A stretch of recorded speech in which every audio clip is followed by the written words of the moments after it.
Yes, let's discuss why everybody is going to be wrong about Bronny James. And I don't see how people can't see the writing on the wall.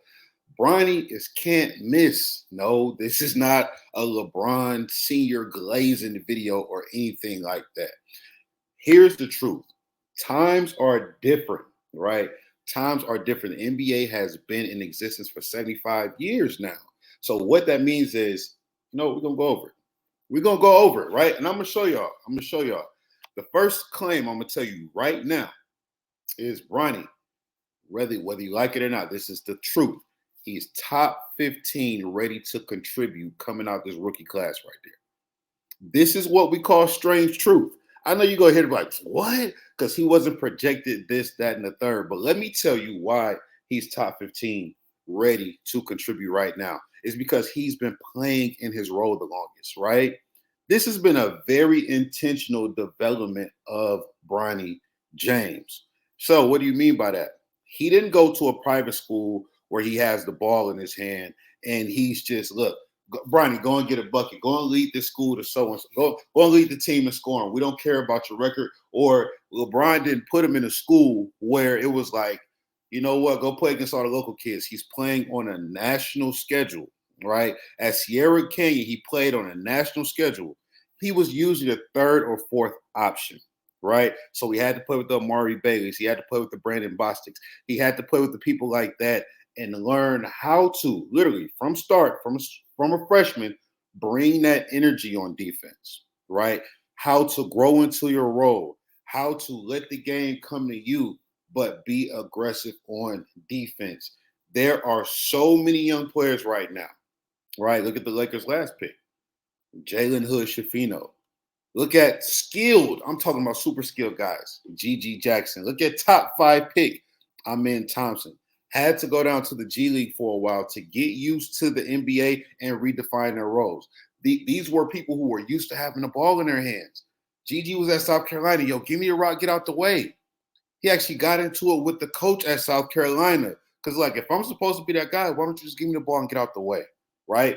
Jalen Hood Shafino, freshman at Indiana, average 20 or dang near 20, had to learn how to play without the ball in the NBA. Amen Thompson, yes, this is not OTE. You have all the physical gifts and talents in the world, but you got to get to it quicker. You got to get to it quicker. When you watch Bronny play, he already has that in his bag, right? LeBron isn't the delusional parent who said, oh, you're about to be the second coming of me. No, the development of Bronny has always been, look, defense, high energy, right? And come in and do your job, master your role. He's going to have 24 hours, just like everybody else, right? I look at Nikhil Alexander Walker, somebody who's known for scoring, just like his cousin Shea, had to go down to the G League, right? Get right. And now he's leading with defense first. And then when he shoots the 3 ball, you feel like it's automatically going in now, right? And he's look a step away from getting his team to the Western Conference Finals and having Minnesota literally be the face of the West for the rest of the 2020s going into the 2030s, right? If they keep that nucleus together. So here's the thing that a lot of people, and if you've never taken that leap from like high school to college, I get it. The one thing with college, when you play in college, is you're going to classes, you're doing all of this stuff, and it's annoying, right? I can remember talking to professional athletes, and they say, hey, when you take that leap to go pro, you now have 24 hours to do nothing but work on your game. There's no more going to classes. There's no more study hall. There's no more anything. You have 24 hours to work on your game. So here's the advantage of that Bronny has, and here's why he's top 15 ready to contribute now. He's going to have 24 hours to work on conditioning, defense, spot up shooting, and a counter.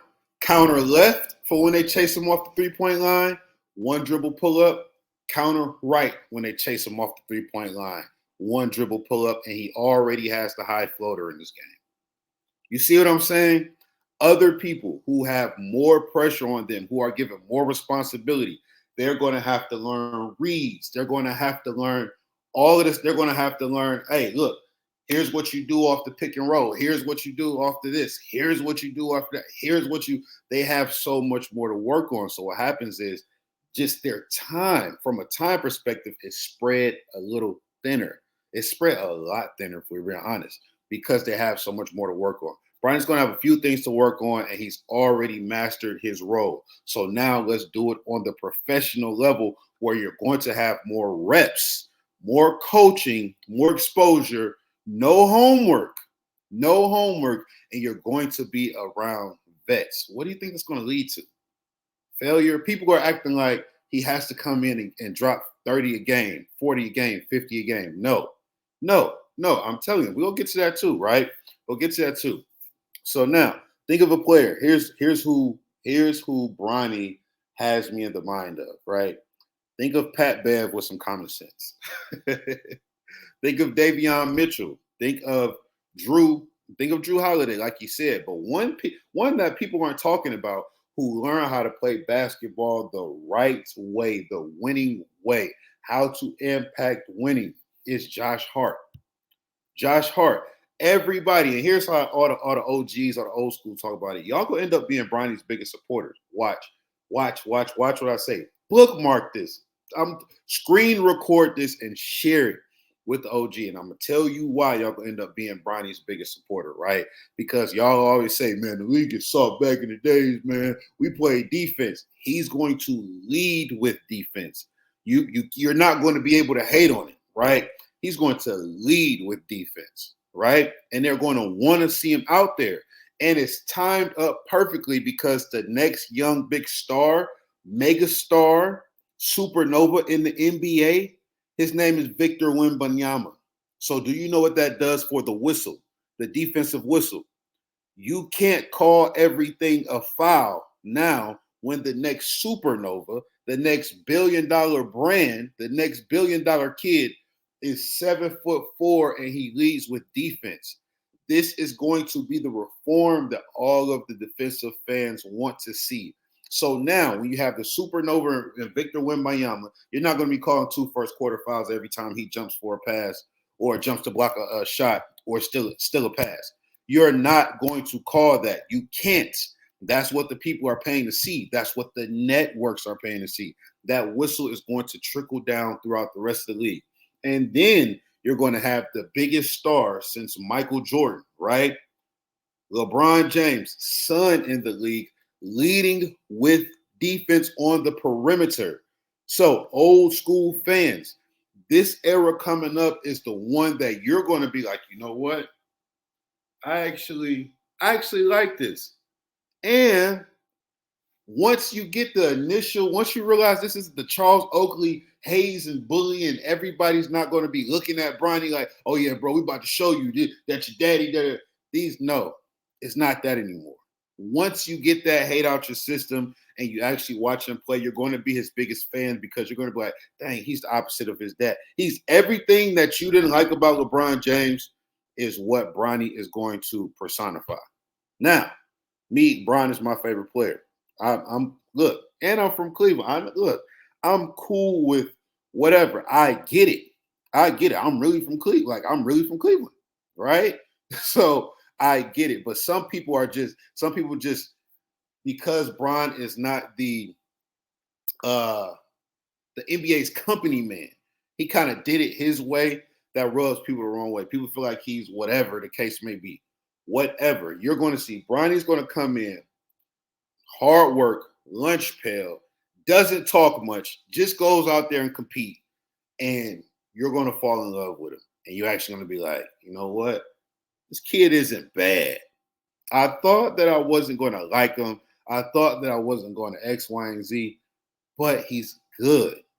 He's good, and he does what he's supposed to do, and he's mastered his role. So I'm willing to bet this right here, right? If he could stay healthy, right, and get used to that 82 game schedule, here's what it's going to look like. He's going to master his role quicker than anybody in this draft class, right? Let's look at some of the big names. Donovan Clingan coming in 7'3", playing in a great system like UConn, right? Playing a great system like UConn, he's going to have to learn how to move in space, right? They're going to put him on that island those first couple years. Put him on that island and see how he guards. Pull him away from the basket. Let's see how he does with that. It's a lot more space in the NBA than there is in the college game. Let's see how he does with that, right? Zach Edey, will he get on the floor? Can he keep up with the pace of the NBA game, right? Alex Sarr, 7'1", 7'2", 210, right? What do you think is going to happen with that? Also, does he have any offensive bag that he can go to, or is he's going to be a jackrabbit? I'm telling you right now, that kid's going to be the most athletic 7-footer the minute he steps on the floor. I hope that he ends up becoming more Tyson Chandler than them looking at what he's capable of doing or the potential of what he has to do, what he's able to do, and then they try to make him into like, I don't know, some like new Giannis type, because he has that type of athleticism. He's fast, he's athletic. You get some weight on him, but I hope he ends up being more of a Tyson Chandler and using that energy for defense. Rob Dillingham, 6'1", 164. You see what I'm saying? Isaiah Collier, if he's supposed to be a lead guard, he's going to have a lot to learn, a lot to know, and he's going to have to get in a defensive mindset. You see what I'm saying? Reed Shepard. Hey, go ask Austin Reeves. You see what I'm saying? A lot of these. Zachary Riochet. Hey, welcome. Hey, skinny man, welcome. It's a reason that Bronny is 210 right now. When you have a Hall of Fame father who's saying, hey, look, I wouldn't be surprised if this is the conversation right here. Look, come in here, do what you're supposed to do, be a good teammate, lead with defense, lead with character, right? Lead with defense, lead with character, be the first one in, last one out. And then once they see that you have something that you could do on the court, something that you're a master of, he's going to master defense, master knocking down the open shot, master the hustle play, master all those things that beat the Lakers. You see how Aaron Gordon was just always there. He knew where the ball was coming off of the rim, right? And while everybody on LA, right, was waiting to get the rebound, Aaron Gordon just come out of nowhere because he understands the shot angles. He's mastered it. If Jamal Murray is shooting from here, the ball is more likely to go here or here. Jamal shooting from here, the way he shoots, it goes from here or here. Bam, he's mastered it. So he was able to get Denver a lot of extra possessions. You see what I'm saying? And then as the playoffs continue to happen, right, or continue to transpire, guess what? His offensive game was called upon, and now he can show what he's been working on. Oh, we're going to leave you open now because there are so many other weapons on the court. We got to sacrifice some, so let's leave him open. And he's showing, y'all, I'm an NBA player, right? I'm an NBA player, bro. I'm knocking that down. That's going to be the approach that Bronny takes. Hey, come in here, lead with defense, lead with character, lead with intensity, master that, be the energy guy, master the offensive rebounds. Go get Josh Hart film. You don't have to go get De'Aaron Fox. Go get Josh Hart film, right?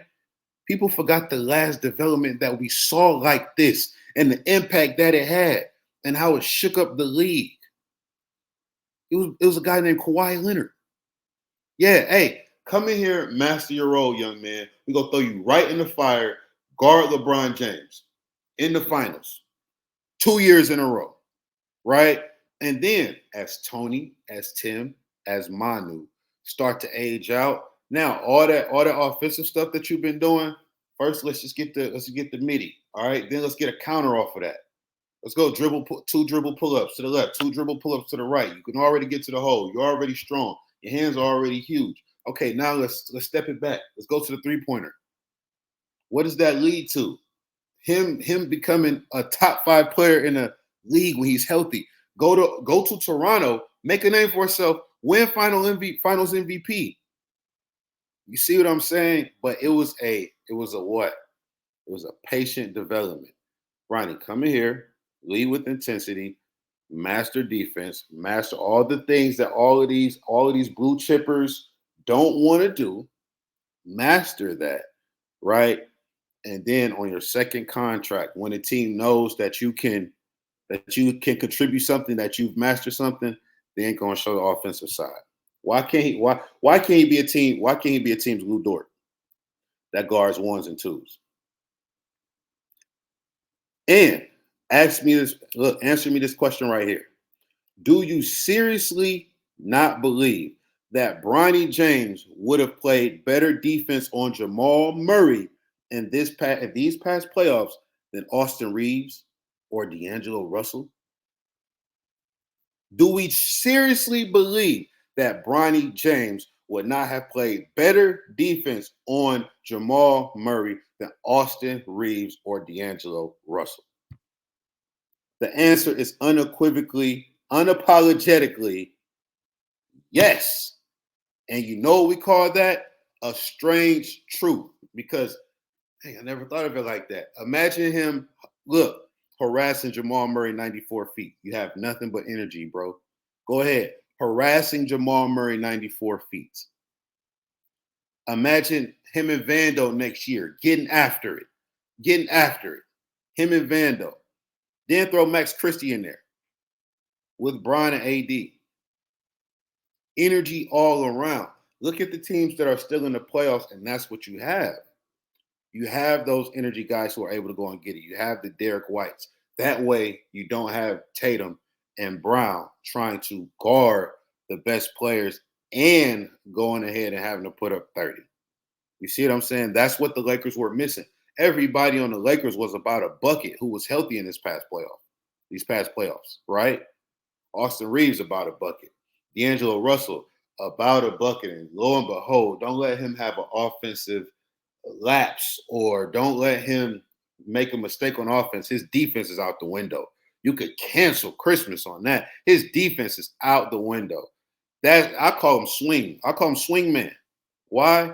Because he'll miss it on offense and be in his own head and go and give the bucket up on defense and then come back and get the ball on offense when LeBron and AD are trying to build his confidence back up. They'll give him the rock on offense and he'll throw a clean turn away and not get back on defense and give up another bucket.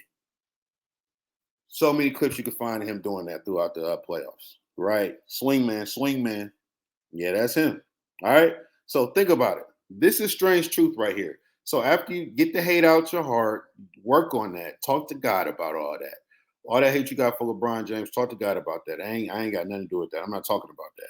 But after you realize, you're like, dang, Bronny is the only one that he's one of the top 15 who's mastered his role.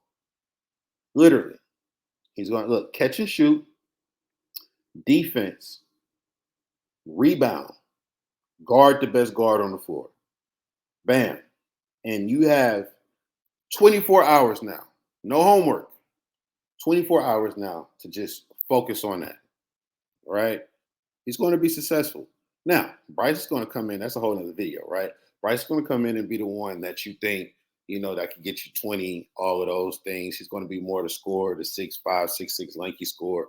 Well, don't let the kid keep growing because he's 6'6" now. And then when you start to put some muscle on, 6'6", 215, 220. As a rookie, now we're talking. All right. Now we're talking. But think about it, man. Look, like, comment, subscribe. I want to know what y'all think in the comments. Am I tripping? Am I bugging? Or when you listen to this, right, you go, dang, Kurt, you know what? You was on to something right there. You on to something right there. I never thought of it that way, but look at Derrick Jones. Look at all these guys. Look at PJ Washington, how he's developed into a scorer now. Look at these people, man. Look at these people. The NBA is not what it used to be. It is not. Look, the 6'2" guard who's averaging 25 and 7, like the TJ Ford, right? Or the whoever is not as valuable nowadays as the guard who understands their role, right? And who can master something quickly. That's who's getting on the floor if you look at the league. Who has something that they've mastered quickly? And you know what it sounds a lot like? Football. Oh, you're very good at your position and your thing. You're not just a jack of all trades. You're very good at this. bam, you're getting on the floor. That's what happens when a league starts to have more lifespan. When you've been in the business for 75 years, now that's what happens. When you're in the business the first 20, 30, 40 years, right? Those first 40 years, you're looking for whoever can play, whoever can do the most amount of things. But now you start to get a little more seasoned, just like a Fortune 500 company. I don't want somebody who know a little bit about IT, a little bit about custodian services, a little bit about sales, a little bit about marketing. What do you master, right? Are you excellent at fixed computers? Okay, cool. You're going to IT. Are you excellent at sales? Okay, cool. You're going to be our closer. You see what I'm saying? That's what I want. That's what the league has become. And look who it's owned by. A lot of these people who are in these tech, these Fortune 500, these corporate settings, who are like, hey, get my analytics guy in here. Get me the guy who masters this, who can add this. And get me the guy who can master that. And all they're doing now, the better teams are doing what? Mimicking sports philosophies from different associations and different sports organizations that have been around longer. Baseball and football. That's what it is. And the guy who used to sit back and watch Michael Jordan on your big booty back TV, it pisses you off, but it's a different game. It's a different game, right? It is not about dribble the air out the ball, shoot 52 shots in the game and say, oh, he gave it his all. He just has the will to win. No, nowadays, like, if you're not shooting 40% from there, if you're not shooting 40% from three, right, or you don't even have the potential to be a 40% three-point shooter, why are you hoisting those up, right? And at the same time, Zach Edey, Donovan Clingan, if the defense can leave you open from three and you clank it, we can't play you, big fella. So you got to work on that. You see what I'm saying? So it's so much more pressure now. It's so much more pressure. And guess what? We're not about to give you the ball in the post unless you're like Joker. And when you get one-on-one, you don't miss. You just don't. The dude don't miss. He does not miss, right? And he gets a 10-point rating boost, it seems like, when you see a brother guarding. He gets a boost. He like, oh, like, one-on-one, I'm about to really smoke his boots. Right? He goes from a 99 overall to a 109 overall, bro.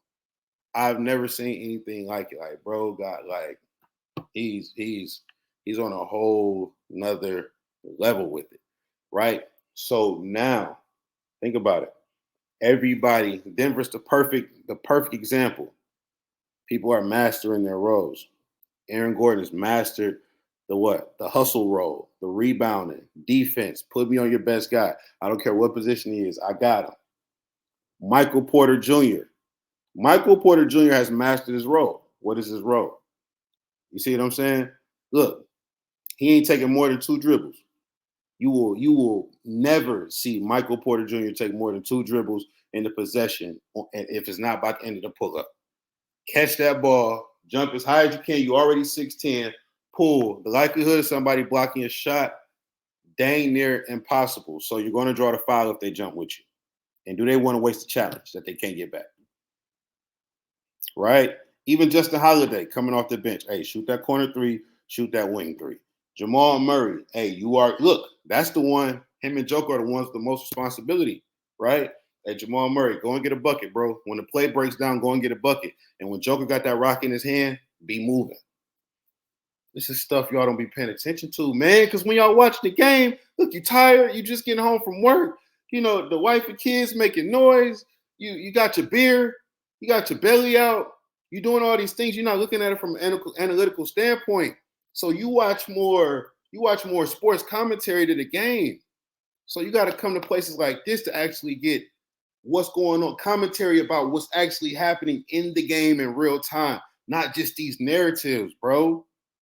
Not just these narratives, sis. This is the home. This is the home for all the smart fans, all the smart sports fans, what's that called? The former athletes in the world and all the smart sports fans, right? This is the home. All the people who go online and you just hear people just talk crazy, you're like, they have no idea what they're talking about. This is your home. These are the strange truth. This is the strange truths. All right. This is the strange truth right here. And now you know. Now you know. You see, Bronny's going to be able to come in, bro. Justin, you forgot who brother is Justin Holiday. We ain't gonna talk about that. Drew Holiday brother, right? But look what? Look, came in, mastered his role. Justin, I need you to do this. I need you to do this, bucko. And that's it. Master that. Brian's gonna come and do the same thing. Top 15, ready to contribute. So when you see him, he might go to the G League if they want him to work on his scoring, right? But I highly doubt it. He'll come in ready to contribute. The boy 210, he gonna be 6'3" with them LeBron's on. He gonna be 6'3" with them LeBron's on. 6'1" and a half, same height as D Rose with no shoes. He gonna be 6'3" with them LeBron's on. 6'7.5" wingspan, 6'8" wingspan, more than plenty enough. Hey, go guard the Donovan Mitchells. Go guard the Trae Youngs. I don't feel like guarding Kyrie. Go guard the Kyries. Go guard the Shays, the Shai Gilgeous-Alexanders, right? You'll have help if he try to get you in the post. AD gonna be right there. Go guard those guys, right? No, I ain't too old for all of that. You want AR to do it? You want D'Angelo Russell to do it? You see what I'm saying? Who's going to do a better job? Exactly. All right. Let's get it. Hey, look, like, comment, subscribe. Am I wilding? Or are you now subscribed? Or now do you see like, oh, I see what you was on. I thought you was tripping at first, but the more I look around in reality and not just what I thought it was going to be about, the more I see what you're talking about. And dang, you're right. There are so many players who are on the floor because they've mastered the thing. All right. So let's get it. He has the lightest workload, the most time to work on it, and he has the best people to help him work on it. Easy work. Let's get it.